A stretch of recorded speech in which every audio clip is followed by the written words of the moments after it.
पूज्यपाद संत शिरोमणि चिदानंद जी महाराज व्यासपीठ पे विराजित और यहाँ पावन गंगा के किनारे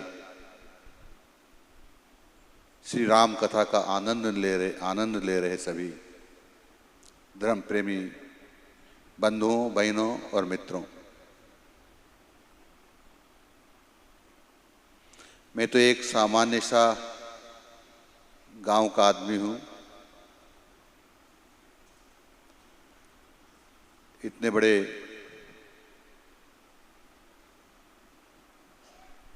पूज्य संतों की चरणों की धूल भी नहीं हूं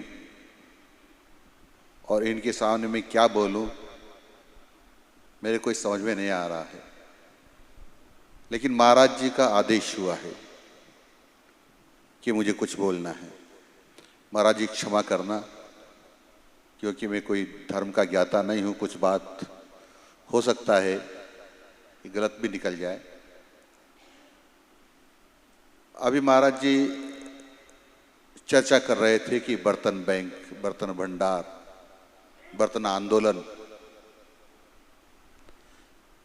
ये सब की चर्चा कर रहे थे। लेकिन कई लोगों के ये समझ में भी नहीं आ रहा था कि है क्या। मैं थोड़ा सा इस पर आपको जानकारी देना चाहता हूं कि जब बड़ी संख्या में लोग कहीं इकट्ठे होते हैं, चाहे मांगलिक कार्यक्रम हो, शादी ब्याह हो, अन्य धार्मिक आयोजन हो, तो फिर यही मन में आता है कि इतने बर्तन कहाँ से आएंगे, कौन साफ करेगा, कौन व्यवस्था करेगा। इसलिए जाकर के मार्केट में जो पत्तल मिलती है वही क्यों नहीं ले आते हैं। आज के 50 साल 40 साल पहले तो पत्तल मिलती थी, वो होती थी पेड़ों के पत्तों की, वो अब कम हो गई है। अब मशीनों से बनने वाली पत्तल धोने गिलास ये आ रहे हैं, जिसको हम डिस्पोजल आइटम कहते हैं। इसमें अधिकांश में एक परत पॉलीथीन की होती है उनके ऊपर, और जैसा महाराज जी ने बताया था कि वो परत जब गर्म खाद्य पदार्थ या गर्म खाद्य पेय के संपर्क में आती है तो उसके कुछ पार्टिकल्स, कुछ कण उसमें घुल जाते हैं और फिर उसको हम पीने के काम में, खाने के काम में लेते हैं। तो उसको कई दिनों तक इस प्रकार का करते हैं तो हमारे कैंसर होने की संभावनाएं बढ़ जाती हैं। और जब पत्तल इधर उड़ती है तो गंदगी फैलती है। जो गोमाता हमने डंडे मारकर घर से बाहर निकालती है, वो भूखी प्यासी इधर घूमती है, और जब उसको लगता है कि पत्तल में कोई थोड़ा सा भोजन लगा होगा तो उस लालच में उसको खा जाती है। तो लंबे समय तक खाने के बाद वो गोमाता भी मर जाती है। अब गोमाता का मरना हमारे लिए बहुत दुखदाई है, हमारे सर्वनाश का कारण है। यदि गोमाता मर गई, धरती पर नहीं बची, तो हम किसी भी कीमत पर नहीं बच सकते। दुनिया की कोई ताकत हमको बचा नहीं सकती। और मैं इसलिए कह रहा हूं क्योंकि हम सब लोगों ने, अधिकांश किसान परिवार से होंगे या किसानों से संबंधित हैं हम सब लोग, किसानों ने पूरे देश का पेट भरने के लिए इस धरती माता की छाती पर, इसकी मिट्टी में रासायनिक खाद का उपयोग करके, डीएपी, यूरिया और पेस्टिसाइड का उपयोग करके इस धरती माता का स्वास्थ्य खराब कर दिया है। और जब कोई बीमार हो जाता है, स्वस्थ हो जाता है, तो काम करने लायक नहीं रहता। इसी तरह से धरती माता की मिट्टी लगातार यही उपयोग करते रहे हम तो जवाब दे देगी कि मेरे बच्चों, अब मैं तुमको खाद्यान्न नहीं दे सकती, मैं बहुत आसक्त और कमजोर हो गई हूं। ऐसी स्थिति में हम क्या करेंगे, क्या खाएंगे? क्योंकि धरती माता ने जवाब दे दिया कि कुछ होगा नहीं। अब इसका स्वास्थ्य कैसे ठीक हो सकता है? इसका स्वास्थ्य ठीक करने के लिए हमारे पास एक ही उपाय है कि गौ माता का गोबर चाहिए, गौ माता का पेशाब चाहिए। और गौ माता तो हमने पॉलिथीन खिला के मार दी है, या डंडे मारकर घर से बाहर के निकाल दी, तो उसको निगाह चुकाकर बूचड़ खाने वाले पकड़ के बूचड़ खाने ले गए और काट करके खा गए और खिला दिया है। अब गौ माता बची नहीं। जब गौ माता नहीं बची तो फिर मेरी धरती माता की मिट्टी का स्वास्थ्य कैसे ठीक होगा? और जब धरती माता का स्वास्थ्य ठीक नहीं होगा तो फिर हम कैसे बचेंगे? खाद्यान्न कहाँ से लाएंगे? बड़ी बड़ी भवनों को नहीं खा सकते, सोने चांदी को नहीं खा सकते, तो फिर हमारा क्या होगा? और इसलिए हमको जिंदा रहने के लिए, हमारी आने वाले पीढ़ियों को जिंदा रखने के लिए हमको गोमाता को से माफी मांगकर प्रायश्चित करके वापस बुलाना होगा, ताकि धरती माता की मिट्टी का स्वास्थ्य ठीक करने के लिए गोबर और पेशाब बच सके। और गोमाता को लाना है, बचाएंगे तो फिर वो लगातार बचती रहे, बीमार ना हो तो फिर पॉलीथीन को छोड़ना पड़ेगा, नहीं तो पॉलीथीन से खा कर फिर गोमाता मर जाएगी। और इसलिए मैं ये कहता हूँ, कई बार हमारे बच्चों को बचाना, हमारे परिवार को बचाना, हमारे गांव वालों, प्रदेश वालों, देशवासियों को बचाना है तो पॉलीथीन से दूरी बनाइए। पॉलीथीन एक गोमाता का और हमारा सबका दुश्मन है, इसलिए गोमाता को नहीं बचा पाएंगे तो हम किसी कीमत पर भी नहीं बच पाएंगे। और गोमाता को बचाना है तो पॉलीथीन से दूरी बनानी ही पड़ेगी।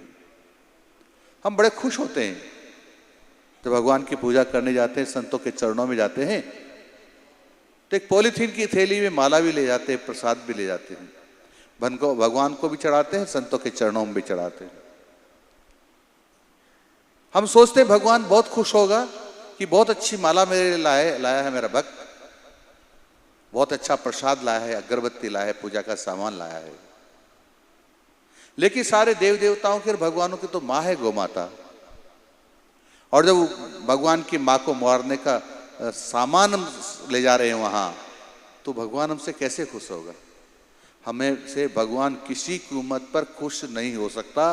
भगवान नाराज होगा कि मेरी माता को मारने का षड्यंत्र कर रहे हो और मेरे को थोड़ी सी मिठाई और माला दिखा करके मुझे खुश करना चाहते हो। इसलिए भगवान कभी भी खुश नहीं हो सकता। महाराज जी, मैं माफ़ी चाहूँगा, मैं क्योंकि बहुत आध्यात्मिक धार्मिक का ज्ञाता नहीं हूँ, लेकिन छोटी सी मैं गांव का आदमी, मेरे जितना समझ में बैठा मैंने बता रहा हूँ। मेरी मान्यता के अनुसार कभी भी खुश नहीं हो सकता। यदि भगवान के ले जाने के लिए आपका प्रसाद भी नहीं है, माला भी नहीं, कुछ भी नहीं है, तो वैसे ही चले जाइए, परंतु पॉलीथीन की थैली में सामान मत ले जाइए। चाहे कितना भी महंगा सामान आपका हो, किसी न किसी थैले में ले जाइए। दूसरा, चाहे वो कपड़े का थैला हो, कागज का थैला हो, अन्य थैला हो, टाट का थैला हो, किस में भी ले जाइए, लेकिन पॉलीथीन में मत ले जाइए। ये भगवान बहुत नाराज होते हैं, और भगवान नाराज इसलिए होते हैं क्योंकि माँ जो गौमाता है वो उसको मारने का जो षड्यंत्र होता है उससे होता है। और कुछ यदि हम पर्यावरण पर हमने ध्यान नहीं दिया तो हम बचेंगे नहीं। लगातार हम किसान लोग हैं या हम लोग उद्योगपति हैं, व्यापारी हैं, हमारे मकानों को बहुत अच्छा बनाने के लिए हम जंगलों की लकड़ी को कटवा देते हैं। हम कहते हैं इतना फर्नीचर चाहिए हमको, इतना फर्नीचर चाहिए। जिसको हम काम देते हैं वो जाकर कहता मुझे इतनी लकड़ी चाहिए, इतनी लकड़ी चाहिए, और फिर आगे जाकर कहता मुझे इतनी लकड़ी चाहिए, तो फिर वो कहता रहे इतने पेड़ काट के लाओ, इतने पेड़ काट के लाओ, और इतने पेड़ काट के लाओगे तो फिर क्या होगा? पेड़ तो हमारा भगवान है ना, पेड़ तो हमको ऑक्सीजन देता है, पेड़ के कारण तो हम जिंदा हैं, पेड़ के कारण जिंदा हैं। कोरोना में यदि ऑक्सीजन हमको नहीं मिलती तो सारे मर जाते, लेकिन ऑक्सीजन जिन जिन को लोगों को मिल गई समय पर वो बच गए, और जिन जिन को ऑक्सीजन नहीं मिली वो मर गए। और इसलिए मैं कई बार कहता हूं कि जो ऑक्सीजन देता है उसको यहां से हटाओ मत हो, उसको काटो मत हो। और ये वृक्ष हमारा भगवान है, हम इसकी पूजा करते हैं, हम इसकी पूजा करते हैं। भगवान इसलिए कहते हैं कि हमको बचाता है। और ये ऐसे बचाता है क्योंकि एक पेड़ बहुत ऑक्सीजन देता है। इसके जीवन काल में महाराज जी, जितना मैं समझता हूँ, हो सकता है गलत हो, पर 4 से 5 करोड़ रुपए की आमदनी हमको करवाता है। एक साल में 30 लाख रुपए की ऑक्सीजन देता है। एक साल में 20 किलो अपशिष्ट को सोखता है। और ये ध्वनि प्रदूषण को कम करता है। ये वर्षा को बुलाता है। पेड़ बहुत कामकार, ऐसा भी सुना है महाराज जी मैंने आप जैसे महान संतों के मुंह से कि इस धरती माता का श्रृंगार है। तो हमारी माँ का श्रृंगार हम क्यों मिटाना चाहते हैं? ये धरती माता का श्रृंगार है। धरती माता हमको क्या नहीं देती है? ये धरती माता हमारा मलमूत्र भी सहती है। जब हमको पानी की कमी आ जाए तो छाती में छेद कर करके बड़े ट्यूबवेल, जिसको ट्यूबवेल कहते हैं, लगाकर बोर करके छाती से पानी निकालते हैं, जो पीने के काम और सिंचाई के काम आता है। जब नदियों बांधों से पानी ले जाना हो तो नहरों का निर्माण करते हैं, तो मशीनों से, बड़ी बड़ी मशीनों से खोदते हैं। ये धरती माता की छाती छलनी हो जाती है। हमारे किसान छोटे छोटे हल चलाया करते थे पहले, अब हम ट्रैक्टर, बड़ी बड़ी मशीनें ले आए हैं। पूरे देश में खेती ट्रैक्टर से, बड़ी बड़ी मशीनें से हो रही है। ये धरती माता की छाती छलनी हो गई है। दर्द होता है इसको, पर वो बोलती नहीं। इसलिए नहीं बोलती कि मैं यदि बोलूंगी तो मेरे बच्चे जब प्यास लगेगी तो पानी मेरे से नहीं लेंगे। मैं बोलूंगी कि मुझे दुख कष्ट हो रहा है तो मेरे ऊपर हल नहीं चलाएंगे, तो फिर ये खाएंगे क्या? पानी भी नहीं आएगा, खाद्यान्न भी, तो खाएंगे क्या? ये मर जाएंगे। इसलिए मेरे बच्चों को बचाने के लिए मैं सब कष्ट सहन कर सकती हूँ। जब ये धरती माता सब कष्ट सहन कर सकती है हमारे लिए, तो हमारी भी कुछ ड्यूटी बनती है। हमारी ये ड्यूटी बनती है कि धरती माता गंदी ना रहे। ये हमारी माँ है ना, और ये धरती माता का श्रृंगार नहीं मिटे, यानी पेड़ों से आच्छादित रहे, हरी भरी रहे, ऐसी लगे कि माँ ये हरियाली चुनरी पहन करके जैसे घूम रही हो। और जब चारों तरफ इस पर पेड़ होंगे तो ऑक्सीजन ही ऑक्सीजन होगी, और जब ऑक्सीजन ही ऑक्सीजन होगी तो हमारा स्वास्थ्य सबका ठीक रहेगा, और सबका ठीक रहेगा तो हम बलिष्ठ रहेंगे, और बलिष्ठ रहेंगे, और जिस देश का व्यक्ति बलिष्ठ रहता है वो देश शक्तिशाली होता है, वो देश शक्तिशाली होता है। और मैं ये भी निवेदन करता हूं कि गौमाता के बारे में मैं ज्यादा जानता नहीं, पर गांव का आदमी हूं। गौमाता भी कि हम सब जगह पूजा करते हैं, लेकिन हम खुद की तरफ भी देखें तो गौमाता, तो हम जब कहीं भी जाते हैं तो दूध पीना है तो गौमाता का चाहिए, सब कुछ गौमाता का चाहिए। लेकिन गाय हम नहीं पालना, ऐसा हम कहते, कोई गोबर लग जाएगा, कुछ हो जाएगा, ये हो जाएगा, ऐसा हम सोचते हैं। गौमाता के दूध के बारे में जितना मुझे जानकारी बताता हूँ, मैं तो गांव का आदमी हूँ। हमारे गांव में 4-5 गायों को बच्चे हुए थे, और भैंसों के भी 4-5 के बच्चे हुए थे। तो ऐसे दूसरी 4-5 भैंसें लालू के 10 भैंसें इधर खड़ी कर दी और 10 गाय इधर खड़ी कर दी। उनके बच्चों को पकड़ के कुछ लोग उधर बैठ गए, एक साथ दोनों भैंसों के, गायों के बच्चों को छोड़ा। तो गौमाता के बच्चे ने तो पहली बार में जाके अपनी माँ को ढूंढ लिया, और भैंस के बच्चे ने 3-4 भैंसों के नीचे जाने के बाद अपना बच्चा उनकी माँ उसको मिली। यानी गाय के बच्चे ने एक बार में ही अपनी माँ को ढूंढ लिया, भैंस के बच्चे ने 3-4 बार में जाके ढूंढा। इसका अर्थ क्या हुआ कि गाय का बच्चा इंटेलिजेंट है क्योंकि गाय का दूध पीता है, भैंस का बच्चा मोटी बुद्धि का है, उसको बड़ी मुश्किल से उनकी माँ मिली है। और ऐसे ही जब गाय का बच्चा दूध पी करके बैठ जाए, गाय का बच्चा को भरपेट दूध पिला दो, भैंस का बच्चे को भरपेट दूध पिला दो, तो गाय का बच्चा तो ऊंची पूंछ करके घूमता है, दौड़ता है, भागता है, और भैंस का बच्चा आंख बंद करके इसे ऊँगने लग जाता है। यदि अपने बच्चों को आपको ऊँगने बनाना है, सुस्त बनाना है, तो भैंस का दूध पिलाओ, और चंचल बनाना है और बुद्धिमान बनाना है तो गाय का दूध पिलाओ। हमारे क्या है कि गाय के बच्चे को सब लोग शायद बछड़ा ही कहते होंगे सभी जगह, यहाँ छोटे को बछड़ा कहते हैं, थोड़ा बड़ा हो जाए तो केड़ा बोलते हैं, थोड़ा बड़ा हो जाए तो नारक्या बोलते हैं, फिर बड़ा हो जाए तो बेल बोलते हैं।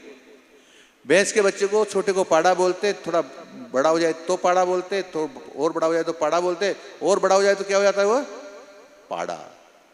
यानी गाय के बच्चे ने तो, जो गाय के दूध पीने वाले ने तो निरंतर प्रोग्रेस की है, लेकिन भैंस के बच्चा तो पाडा का पाडा ही रहा।